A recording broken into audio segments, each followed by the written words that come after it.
All right, traders, I ended up having a phenomenal trading session playing put options on SPY at the market open and also scalping SPY multiple times at key resistance on pops today. With that being said, I'm going to prepare you to trade the best setups at the best prices heading into tomorrow. This is going to show you unique price action trading strategies that you can use to consistently profit within the stock market. I'll be recapping the trades towards the end of this video, and I'm going to be giving you the important updated price action analysis along with SPY and MULN stock. Let's get straight into it. Make sure you subscribe to the channel. So first things first, we're going to go over the SPY. So in terms of the SPY, I ended up playing put options at open. Why did I decide to play put options at open?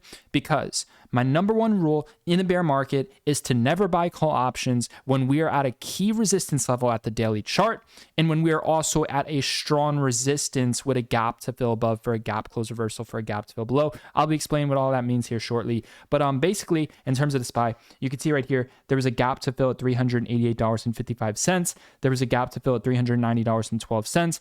It fills the gap, and what does it do? Major resistance, big downside potential right here, all the way down to 381. Big downside potential right here, all the way to 377. And that's just in one single day, right? So when I'm seeing this chart and I'm seeing the patterns, I'm saying, okay, there was a gap to fill at 390.12, which I called out in my video a couple days ago. And if you looked at extended hours trading session, the SPY had a gap close reversal. There was a gap to fill at 390 on the daily. During extended hours, it filled the gap. It had a reversal, so it filled the gap. It had a reversal once it filled the gap. Then it started trending down back to support at $386. And you can see it is doing the same thing, man. It's consistently having these gap close reversals for great day trading opportunities. There was another gap to fill right here at $389. Like I told you guys in my previous overall videos, if I see 389 or if I see 390 react as a resistance, I will be scalping puts. I stuck to my game plan once I got bearish confirmation and absolutely banked on those put options. So it had a gap close reversal at 390 on the daily chart. History repeated itself in its sense. It just didn't go as low as it previously did. But with that being said, it had the gap close reversal at 390, and then it had another gap close reversal. There was a new gap to fill at 389. Once it filled 389, and when it cracks and reacts as a resistance at this 389 gap, you're going to want to play puts in short and play for that gap that's waiting to fill below at 386.21. If that reacts as support, then it's bullish, but it reacted as resistance straight out the gate, reacted as resistance, which means it's bearish, and it's going to continue to downtrend. Plus, if you looked at the overall chart, when SPY has gap close reversals and tops out at 390, it tends to sell off to about 382, 381, 377, right? Got some nice downside potential. So that could be another cue and another key signal that, it's probably not going to bounce at 386. And if you see it struggling, forming lower highs, reacting bearish at 386, that's another opportunity to scalp put options at a lower level, right? So that's my favorite strategy of 2022, especially being in a bear market, is to simply wait for the SPY, wait for stocks to have overreactions for the upside, right? Have overreactions to the upside. This went from 348 all the way to 390 very, very quickly. Wait for them to fill their gaps. Once they fill their gaps, look for a bearish reaction. When you see it's reacting as a roof, when you see it's reacting as a resistance level, start buying the put options, right? But buy them on the retest, right? So wait for it to react bearish, wait for it to drop a little bit. Then when it pops back up, buy the puts on the green candles so you get the best entry. Don't buy once it reacts bearish and starts selling off into the drop. You'll get a poor entry and you'll get squeezed if it spikes back up. Wait for it to spike back up. Don't have fear of missing out. It loves to have those small little spikes before getting absolutely crushed, right? So buy the puts on the pops once it's confirmed bearish. Keyword, once it's confirmed bearish. I'm not telling you to buy puts once it fills the gap in a green candle. I'm telling you, once it fills the gap, wait for it to react bearish. If it reacts bearish and has a small pullback and it's reacted as a resistance level, then buy the puts once it spikes back up. That is what I'm telling you. Bearish confirmation first. Do not buy put options. Do not short into the bearish confirmation as it's going down. Wait for the rip back up. Short at the double top into the lower highs on the green candles, right? And you could just see, man, the gap to fill at 390 had a gap close reversal. Gap to fill at 389 had the gap close reversal. That's what I like doing towards the top, towards the higher end of these overall channels, right? So that was the overall play. I lured the puts at market open. Believe it or not, some people were actually bullish within the chat room. I just don't understand, man. I just don't understand how you could be betting against the gap close reversal. This was just at 390 in extended hours. It dropped all the way to 385, right? So if you see 390 breaking down, reacting as a resistance, I mean, let's take a look at the chart. Did this look strong, right? So does this look bullish to you? Resistance, resistance, resistance, lower highs, big sell-off, lower highs, big sell-off, gap to fill below. It was at key major resistance. Like, it just made no sense to me. If you're going to buy calls, at least buy them, at least try at 386, or at least go at a much lower level, or at least get into some sort of dip. Like, don't buy into bearish confirmations. It's just failing to break above this overall 390. It's forming lower highs. You have support here in the pre-market. Look at your support at 390. You have some support at 390. It cracks that resistance, bigger sell-off, resistance, resistance, lower highs, previous support, now resistance. There's a gap to fill below. It just sold off very quickly at open all the way to 389.30. Like, this does not look good. This looks very, very bearish. And history tends to repeat itself. So base your strategy based off of the history repeating itself, but you must use confirmations to confirm that that history is going to repeat itself. So, yeah, you can just visually see, man. Once this reacted 390 right here, cracks, reacts as a resistance, big sell-off, right? 390 right here, reacting as a resistance, starts to sell off. Look at this crazy wick right here. Isn't that crazy how that history repeats itself? Look at this crazy wick right here. Reacts as a resistance, lower high, lower high, lower high, bearish candlesticks, lower highs, fills the gap. Once it fills the gap, it goes lower, pumps back up, turns it into resistance. Very bearish, continues to sell off. Look at how much opportunity there is to scalp put options, man. Previous closing price puts, one opportunity here, two opportunities here. I played puts right here. I played so many puts on rips today, I wasn't able to alert every single trade because they were just too quick. I'm just talking about what I was doing was, this is what I like to do as well.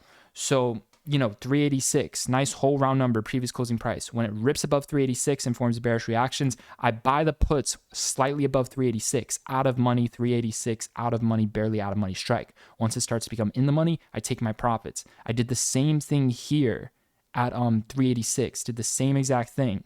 And then at the lower levels, I was doing it at 385 when they were 30 cents, 40 cents out of the money, right? So what I was doing was I was going like 20, 50 cents out of the money when SPY would pump back up at previous support, react as a resistance, previous support, react as a resistance, right? Previous closing price, cracks, reacts as a resistance, previous support, reacts as resistance, bearish, it goes lower. These nice wicks here at 385, reacts as a resistance, overreaction to the upside. Great opportunities for puts, but I buy them when they're like 20 to 50 cents out of the money. And then once they become in the money, I start locking in my profits. Very quick trades, man. Very quick trades. I mean, just look at how fast it sold off here, right? Very rapid fire trades. And I was consistently doing that today, man. And I was just scalping, and the gains were like small. I wasn't doing same day expirations. I was doing the next day expiration, the ones that expire tomorrow on the SPY. They were like small, like 7%, 8%, 10% gains, more smaller gainers. But I was consistently doing it, and all the gains just kept on adding up, and I wasn't siding big. It's truly incredible what you can do, especially when you have a bigger account. It gets to a point where you don't even care about growing that account because just a small return on that account can literally cover like your monthly expenses in one single day. It's truly incredible what you can do. So I was doing that a lot, man. And I brought a lot of awareness to shorting the pops as well within the chat. Now, in terms of tomorrow, here's what we need to understand. SPY's at 384.52.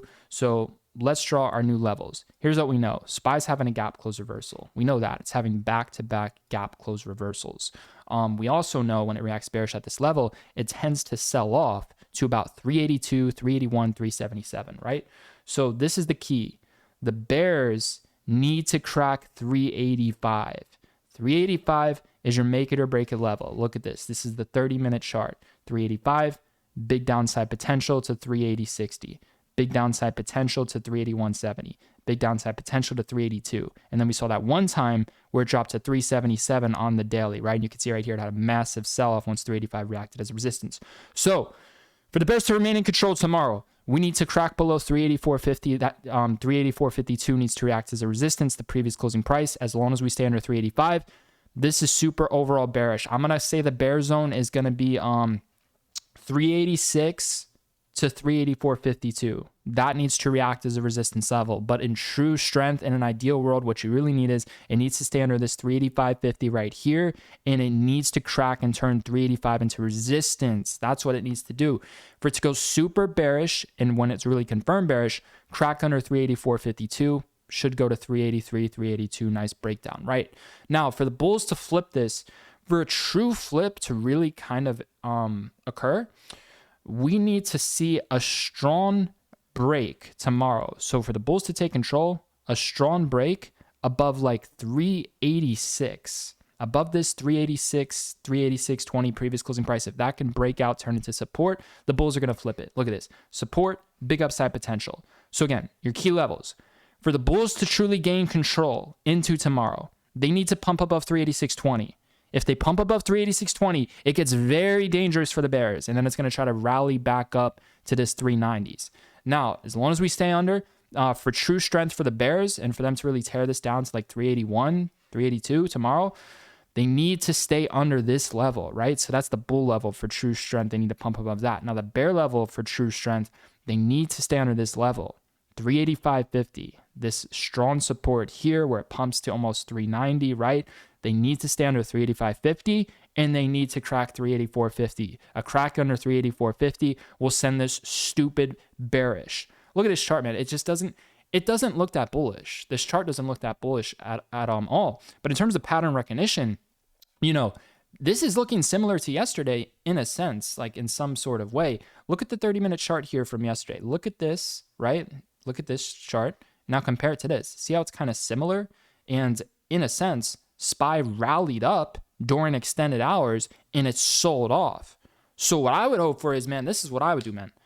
If history repeats itself, so just look at this. Compare this chart to this chart, right? Let's get rid of all these lines. So I drew out my fibs. I drew out my levels for you guys. We know the key levels. Now just look at the chart. Visually look at this.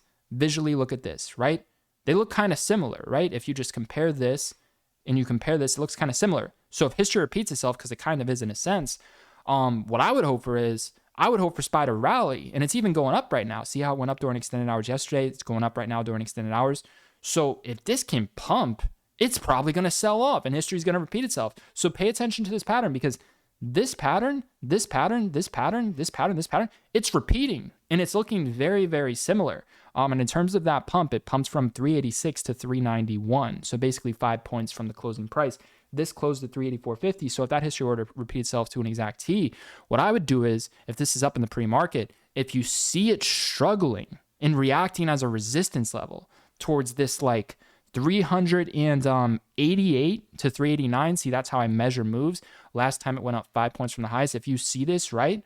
If you see some sort of nice 3-point, 4-point, 5-point move in the pre-market and it's struggling, it's reacting bearish out the gate, forming lower highs like it did today, I would play puts towards open if that were to occur, right? That's the gap up theory. If it gaps down and 384.50 reacts as resistance, then super bearish. If it gaps up, I'm still leaning towards bearish. If this gaps up, look for something where previous support is reacting as a resistance. Look for like that 4-point, 5-point, 3 to 5 point move to the upside. If it's reacting bearish out the gate like it was doing, if you see pre-market support, wherever it's going to be, if you see pre-market support, if this gaps up, pre-market support's reacting as a resistance, it's cracking, it's forming lower highs. If you see that occur like it was doing today, right, you identify those lower highs, you say, okay, it's struggling at this level in the pre-market, it's up 3 to 5 points, it's reacting as a resistance, it's forming lower highs at the gate, it's forming the bearish top wicks, it's looking bearish, then I would scalp puts and play for that gap to fill below. There'd be a gap to fill below at 384.52. So your key maker breaker levels based off of everything we're discussing. 384.52 previous closing price. If that reacts as a resistance, it goes super bearish. If that reacts as a support level, it's going to pump to about 386. 386 psychologically is a key maker to break it level. That is the level that is going to be, if that reacts as a resistance, super bearish, going to try to crack 384.50. If that reacts as support, super bullish, going to try to pump to about $389, right around that zone. That's what can truly flip this. What can truly flip this is if we break above 386 and it reacts as support, right? See, it started breaking above 386, but didn't react as support. Broke above 386, instantly crash, instantly crash, instantly crash. Never reacted as support. You don't buy into a breakout. It has to be confirmed support. Never confirmed as support. It kept confirming support under the previous closing price. which is bearish, not above, right? It was just breaking above. It never consolidated and formed support at the white line, which is bearish. So in terms of this perspective right here, and it already sold off massively from that. History tends to repeat. So those are all the things that I want to bring awareness to. And if it gaps up, look for pre-market to react as look for the pre-market support to react as a resistance into the open. Play the puts for the gap to fill below, right?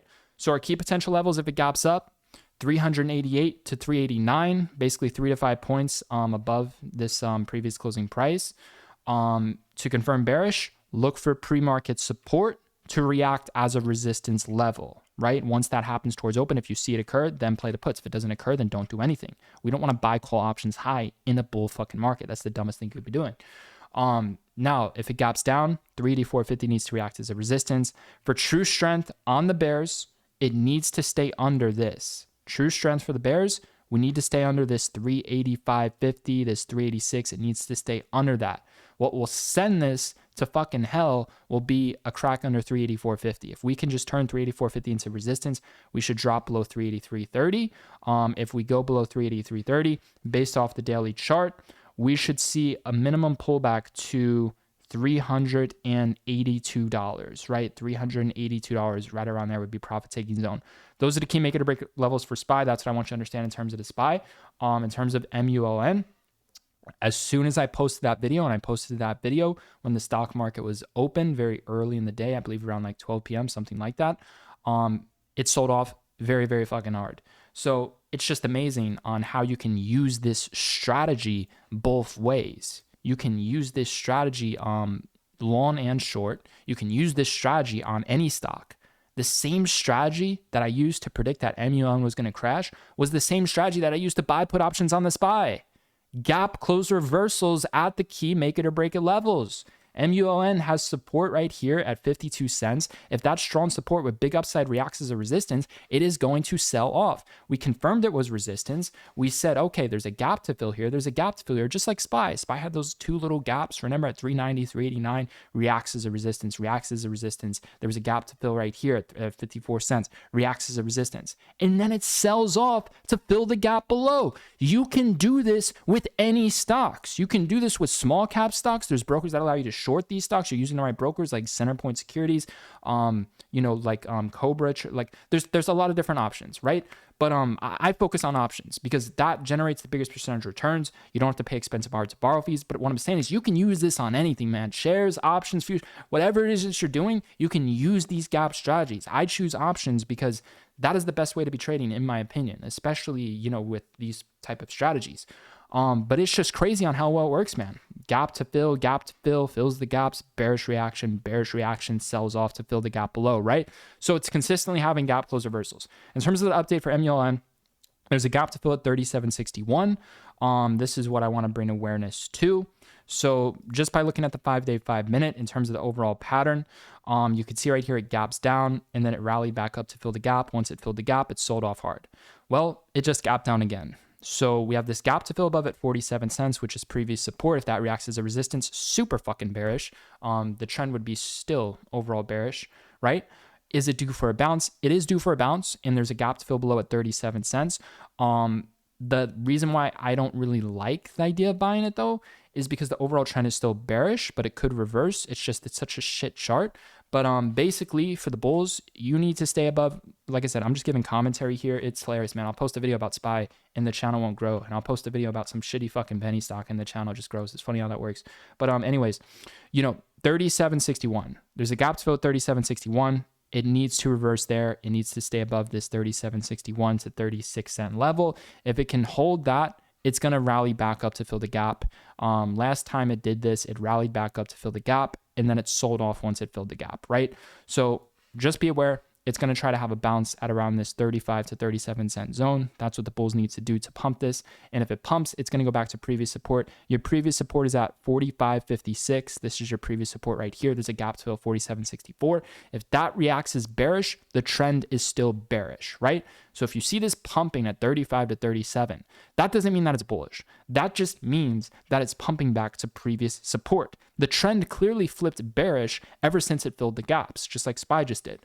So for the bulls to truly flip this bullish, they need to not only bottom at this gap, but they need to turn this high gap right here into support. And if they turn this high gap at 47 cents into support, then it's going to pump to fill the next gap at 54. If they, turn 54 into support, then it's going to start to have that nice rally and try to break above that 60-cent range, right?